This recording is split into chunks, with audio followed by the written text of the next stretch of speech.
Bonjour à tous et bienvenue dans la caverne du ciné, je suis ravi de vous retrouver pour cette nouvelle vidéo. Alors tout d'abord je souhaite vous dire un grand merci à toutes et à tous. On a vraiment atteint le palier des 3000 abonnés. C'est vraiment une grosse étape pour la chaîne. Mais ce qui me fait vraiment plaisir c'est d'avoir une superbe communauté, franchement très active et surtout très bienveillante. Alors vous tous les abonnés, j'imagine que vous reconnaissez les abonnés fidèles. Je vous remercie vraiment d'être là au quotidien et de systématiquement laisser un commentaire et de participer au débat. Franchement, ça fait plaisir. Un grand merci à vous tous. Et en route pour les 4000. Alors aujourd'hui, on termine la saga estivale des gendarmes avec le dernier opus sorti en 1982, Le Gendarme et les Gendarmettes. Alors honnêtement, même si j'aime énormément Louis de Funès, je pense vraiment que c'est le gendarme de trop. Et je vais vous expliquer calmement pourquoi et surtout vous donner mon avis en fin de vidéo. Alors j'espère que vous êtes confortablement installés chez vous, à la piscine ou à la plage et que vous êtes prêts à me suivre une dernière fois en direction de Saint-Tropez pour suivre les mésaventures de Ludovic Cruchot. Allez go, c'est parti. Képi, il est là. Ben, enlevez-le. Alors le gendarme et les gendarmettes, c'est quoi? C'est un film français réalisé par Jean Giraud et Tony Aboyante, sorti en 1982. Alors vous allez me dire, Steve, mais pourquoi avoir lancé un 6ème opus? Bah tout simplement car le gendarme et les extraterrestres avaient bien marché au box-office. Alors pourquoi s'en priver? La brigade de Saint-Tropez est chargée d'accueillir et de former un contingent de 4 jeunes femmes en uniforme. Mais un spécialiste de l'espionnage informatique enlève l'une après l'autre les nouvelles recrues. L'existence de la brigade étant mise en danger par ces enlèvements dont la raison semble inexplicable, nos gendarmes déploieront au péril de leur vie des trésors d'ingéniosité pour retrouver toutes ces femmes dont ils avaient la garde. Vous avez intérêt à me les retrouver, vitesse grand V. Parce que si ça se sait en haut lieu, on sera muté à Maubeuge. Alors le gendarme et les gendarmettes reçoivent vraiment des critiques à l'époque désastreuses. Et franchement, pour une fois, je suis d'accord. Mais malgré cela, le public était au rendez-vous. Le gendarme et les gendarmettes enregistrent un peu plus de 4,2 millions d'entrées en salle. La nostalgie et puis tout ce qu'évoque cette saga depuis toujours et la fidélité envers De Funès a rameuté quand même les gens en salle. Donc même si c'est un score plus que correct, c'est quand même le plus bas score des 6 films. Et avec le recul, il s'agit quand même du 4ème succès au box-office des films sortis en 1982, derrière un certain E.T., L'As des As avec Belmondo et 2 heures moins le quart avant Jésus-Christ avec Coluche. Après le succès en salle que rencontrent donc le gendarme et les extraterrestres en 1979, un 6ème film est immédiatement imaginé, mettant en scène la vengeance des extraterrestres battus. Un projet qui devait provisoirement s'intituler Le gendarme et la revanche des extraterrestres, ou même Le gendarme et la vengeance des extraterrestres. Et cette suite est sur le point d'être tournée à l'été 81. Mais une fois la barre sortie, De Funès s'oriente plutôt sur l'adaptation du roman de René Fallet, La soupe aux choux, une autre histoire de rencontre avec des extraterrestres. D'ailleurs, je vous mets le lien de la vidéo que j'ai sortie sur ce film en description.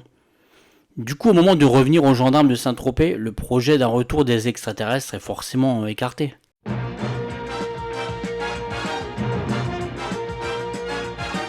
De ce fait, il faut trouver un nouveau sujet de scénario. Et apprenant dans la presse la formation de femmes à l'école de gendarmerie de Fontainebleau, le scénariste Jacques Wilfrid trouve là le sujet idéal, d'après lui, pour le 6ème opus du gendarme. Confronter la brigade de Saint-Tropez à de nouvelles recrues féminines. Dès lors, Jacques Wilfrid écrit le scénario avec son vieux complice, le réalisateur Jean Giraud. Louis de Funès prend également part à l'écriture des dialogues. Et la production demeure assurée par Gérard Bétou et la SNC comme pour toute la série.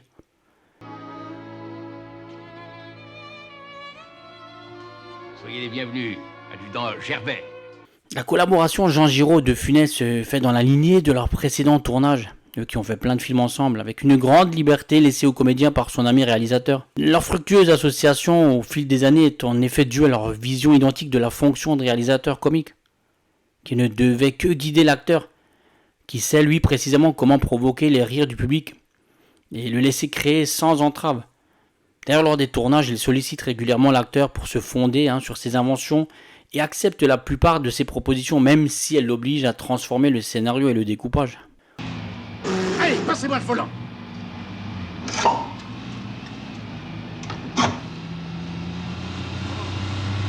Oui. Au niveau du casting, on retrouve donc De Funès, Galabru, Maurice Rich, le duo Grosso et Modo, ainsi que Patrick Préjean. A noter que De Funès, Galabru, Grosso et Modo, ainsi que France Rumilly, qui incarne la religieuse, sont les seuls à apparaître dans les 6 films de la série. Maurice Rich, lui, n'est apparu qu'à partir du gendarme et des extraterrestres dans le rôle du gendarme Beaupied, l'équivalent de Fougas, le rôle que tenait Jean Lefebvre dans les films antérieurs. Qu'est-ce que c'est que ça? Ça? Ah mais ça c'est la transpiration, chef. Vous nous terrorisez. Dans le 5e film, c'est Jean-Pierre Rambal qui interprétait le gendarme Topin, comblant l'absence de Christian Marin et de son personnage du gendarme Merlot. Mais étant indisponible car étant occupé au théâtre, il est remplacé par Patrick Préjean. Et franchement, vu la prestation catastrophique de Rambal sur le film précédent, c'est pas plus mal. Le film voit également le retour de Claude Jansac en Josépha Cruchot après son remplacement par Maria Mauban dans Le Gendarme et les Extraterrestres.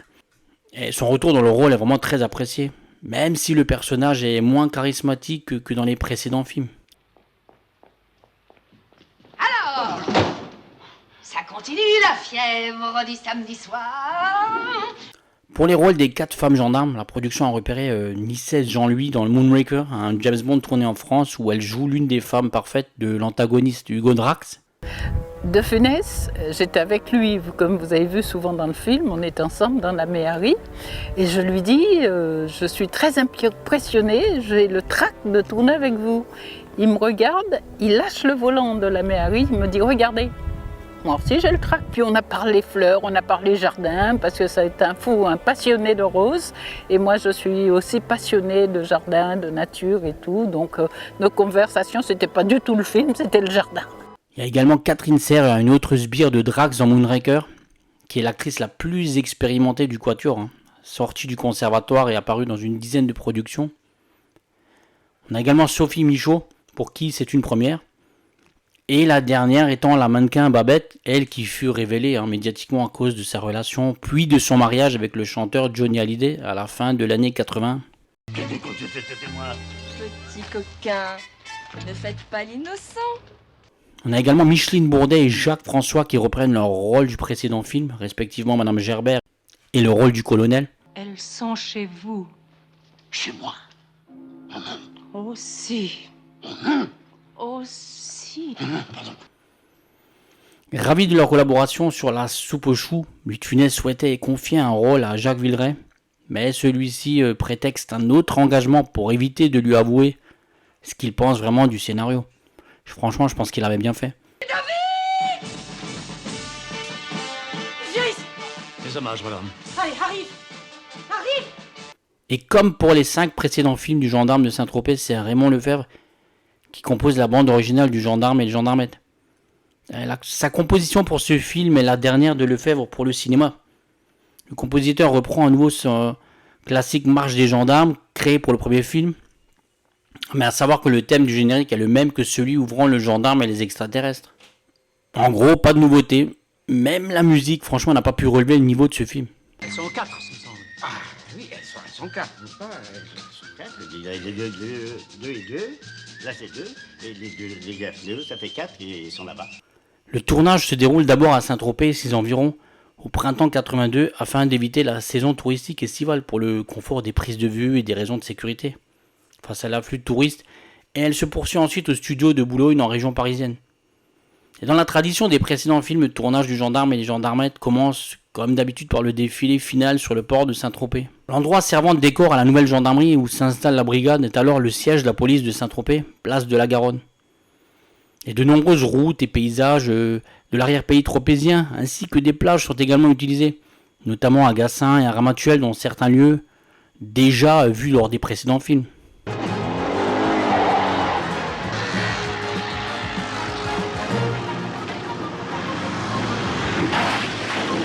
Il faut savoir que l'état de santé de Funès depuis son double infarctus en 1975 nécessite forcément de le ménager, en l'obligeant à ne tourner que quelques heures par jour et lui accorder du repos après ses scènes. Le tournage finalement est entièrement planifié autour de ces contraintes. L'acteur ne doit pas tourner la nuit et il doit s'astreindre à 2 heures de sieste par jour, pendant lesquelles l'équipe tourne d'autres plans sans lui. Ces week-ends également sont préservés. Le tournage s'étale ainsi sur une durée de 2 mois et demi à Saint-Tropez pour seulement 3 ou 4 jours de travail par semaine. Néanmoins, la mort de l'acteur principal est redoutée par l'équipe. Jean Giraud confie à Michel Galabru dès le début du tournage. Jean Giraud me dit, tu sais Michel, Louis, demain, on peut t'avertir qu'il est mort. On peut, en arrivant au tournage, dire ben Louis est mort cette nuit. Mais de manière inattendue, c'est la santé du réalisateur lui-même qui empire. Jean Giraud se sent en forme à l'arrivée à Saint-Tropez et dirige les premiers jours de tournage avec son énergie habituelle. Mais son état de santé ne cesse de se dégrader au bout d'une semaine. Et le producteur Gérard Bétou se désole de ce manque d'énergie sans saisir vraiment la gravité de la situation. L'équipe, elle, s'inquiète, mais le pense simplement fatigué par ses responsabilités ou la longue durée du tournage, ainsi que la chaleur. L'équipe retourne ensuite en région parisienne pour achever le tournage au studio de Boulogne.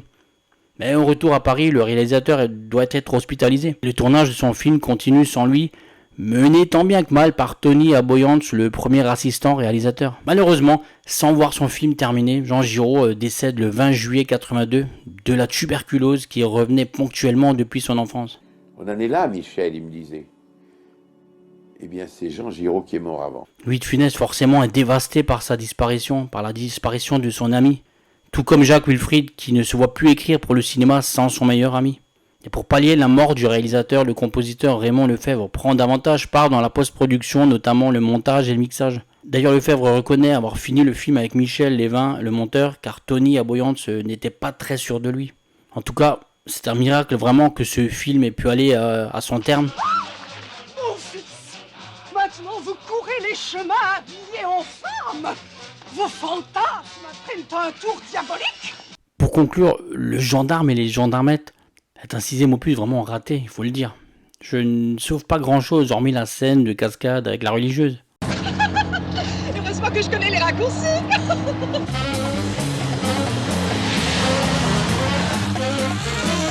C'était vraiment le gendarme de trop. Les effets comiques apparaissent vraiment datés, les comédiens ont vieilli et semblent tous fatigués. La mort de Jean Giraud, la maladie de De Funès, le scénario qui est vraiment très mauvais avec énormément de clichés, faut le dire. Les dialogues et les gags qui sont pas du tout marrants. Et la musique qui est vraiment pas inspirée.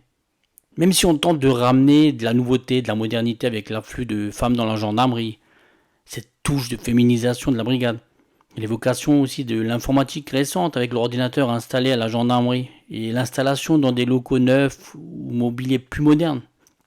Mais tout est raté et mal amené. À première vue, cette grosse bête a l'air redoutable. Mais si on sait la manier, c'est très simple. Et en 1982, ce genre de comédie n'avait plus trop sa place et était remplacé par de nouveaux comiques comme La Troupe du Splendide, voire par des comédies comme La Chèvre avec le duo Depardieu et Pierre Richard. C'était tout simplement la fin d'une époque. Après les aventures de Rabbi Jacob en 1973 et ses soucis de santé, De Funès n'a jamais pu retrouver tout son potentiel physique. Ça va comme vous voulez? Ça va moucheron dans l'œil, chef. Faites voir. Ah, il va dire. Son jeu d'acteur était complètement différent. Si j'ai bien apprécié l'aile ou la cuisse avec Coluche, et la soupe aux choux que j'ai très souvent défendue, le reste pour moi était plus compliqué. Alors sans aucune méchanceté gratuite, et en étant un énorme fan de la carrière de Funès et de l'homme en lui-même, auquel j'ai d'ailleurs consacré des dizaines de vidéos et même un documentaire, j'ai envie de dire que je regrette profondément que ce film soit son dernier. Un chant du cygne décevant de la part d'un acteur qui nous a tant fait rire. Franchement, c'est vraiment triste et il méritait une meilleure sortie pour moi. Vous n'avez pas la nostalgie de notre ancien local, Cruchot? La marche inexorable du temps, mon adjudant. Il faut vivre avec son siècle. Voilà ce que j'avais à vous dire sur Le Gendarme et les Gendarmettes. Maintenant, dites-moi vous ce que vous pensez de ce film. Franchement, j'ai pris beaucoup de plaisir à parler tout cet été de cette saga que j'aime beaucoup. J'espère que vous avez pris tout autant de plaisir à regarder toutes mes vidéos. En tout cas, n'hésitez pas à vous abonner. Ça fait toujours plaisir. À mettre un pouce bleu si vous avez aimé le contenu. Et surtout, n'hésitez pas à partager sur tous vos réseaux sociaux pour vraiment faire connaître la chaîne au plus de monde possible. Et surtout mettre le cinéma français en avant. Moi, je vous souhaite encore un bel été et je vous dis à très vite pour une prochaine vidéo dans la caverne du ciné. Ciao!